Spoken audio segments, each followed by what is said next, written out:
I'm going to go to the back because I haven't done that. Go ahead, Gab. Thanks, Corinne. On the 58th anniversary of the Selma to Montgomery March, also known as Bloody Sunday, we know the President Biden will be in Selma on Sunday to give remarks. Last year, Vice President Harris gave remarks and traveled.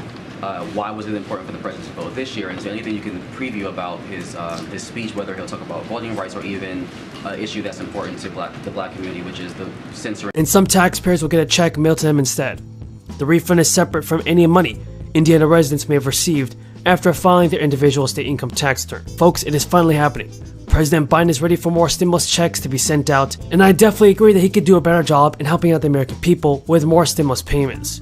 If you think that President Biden should send out more stimulus checks this year in 2022, tell me in the comments. Some of the 330,000 Massachusetts residents should expect to receive $500 payments in June. The administration announced that the second round of the Crisis Essential Premium Pay Program is about to begin. The amounts to $165 million, funded through federal crisis relief dollars. Checks will be mailed automatically to eligible Massachusetts residents. In the first round of the program in March, distributed $500 checks to about 480,000 people.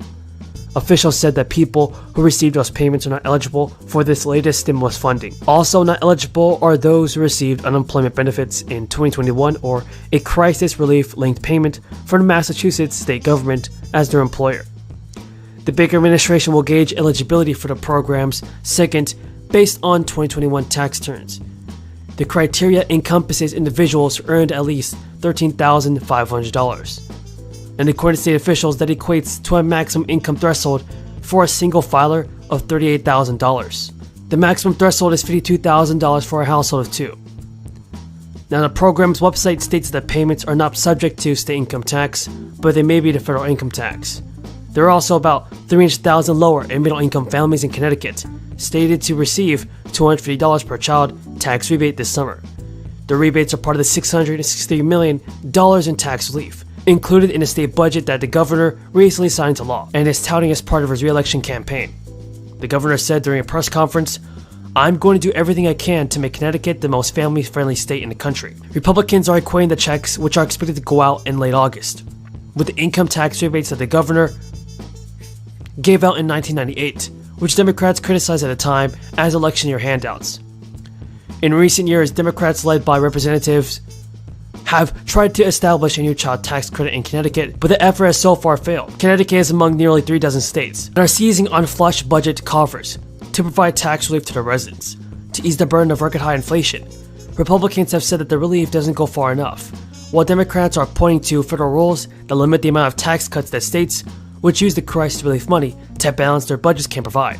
The U.S. economy is far better shape than it was at the onset of the crisis 2 years ago. GDP growth is up significantly, and many workers, especially lower earners, have seen a boost in wages, though the effect of this has been tempered by recent inflation.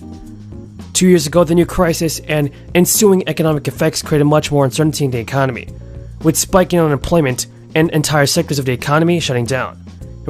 Social Security is an important part of many Americans' retirement income, especially as people are living longer. But with the full retirement age from 67 to 65, with the cost of living continue to increase, every last penny counts and helps so many people out. So folks, let's get into the most important stimulus news that I want you guys to know, because there's a ton of information that is very important about the fourth stimulus check. And many people associate Social Security with retired Americans, while the elderly are especially dependent on the program as well, with almost 9 out of 10 Americans facing this problem. And now, nearly 2/3 of the House has signed into a bill that will boost Social Security to the public sector workers with government pensions who currently see limited return benefits. The bill has gathered around 290 co-sponsors and a threshold that could allow its backers to force a vote on House floor and offer leverage as they work to get through the chamber. Under the House rules, the bills with at least 290 co-sponsors can be put on the consensus calendar, a process that allows rank-and-file members to force widely backed bills to the floor if the committee of jurisdiction won't take it up. It was referred to as Ways and Means on January 9th, and the panel has scheduled a meeting to consider it. Now, according to congressional research data, it would actually aid more than 90,000 people in the state of Louisiana. Even representatives are a notable voice for the GOP conference after helping a broker debt limit agreement on Kevin McCarthy and build consensus among Republican members. But now they're aiming to boost Social Security payments for public workers and government pensions and things like this for people who have jobs covered by Social Security taxes. Now, the windfall elimination provision and the government pension offset reduce Social Security payouts and spousal benefits for employees in an effort to avert highly unfair payouts. And groups representing retired teachers, police officers, and state and local employees say the reductions go too far and unfairly punish the public savants. But so far, everybody, here's what Joe Biden has to say about this. The bill would actually rack up 305 co-sponsors in the last Congress under Democratic control of the House, but Ways and Means Committee held a markup as a means of waiting to turn off the consensus calendar. The panel's leaders at the time tried to broker a deal on a scaled-back version, but those talks ultimately fell through. Even this year's bill, co-sponsors have flocked to the bill more quickly, giving people more time to decide what they want to see. Folks, we got 10 news about the 14 must check Social Security benefits, SSI and SSDI. Continue to watch the video because you definitely don't want to miss out on this. Have one thing at the top, gas prices. Just to provide you all an update on where we are currently with gas prices. We have now been falling for almost 7 straight. It's going to happen. Social Security changes are being negotiated right now between both Republicans and Democrats. There are currently disagreements over 2 key changes, and it could affect millions of people and overall benefit payments.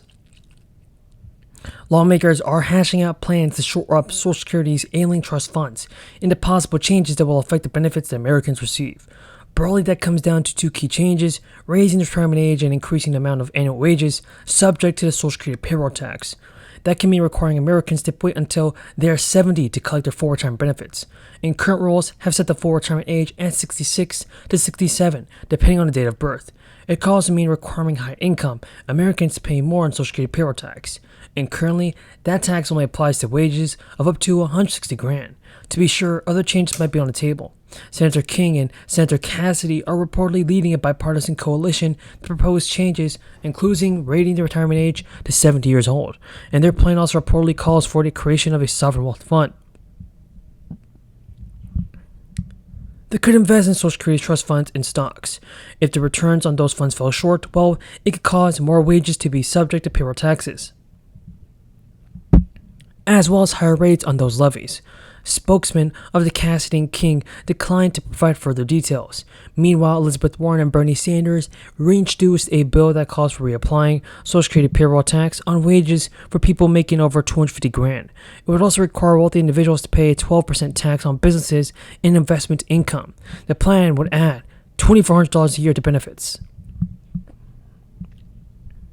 And discussion about how to shore up Social Security has increased since Joe Biden's State of the Union, during which he prompted both sides of the aisle to promise that they cut the program. But the clock is ticking to shore up the program. A recent report projected that Social Security's combined funds may run out in 2023, 2 years sooner than the actual people estimate that could happen. And changes to prevent those cuts may have a profound effect on Americans' retirement and the United States wealth distribution.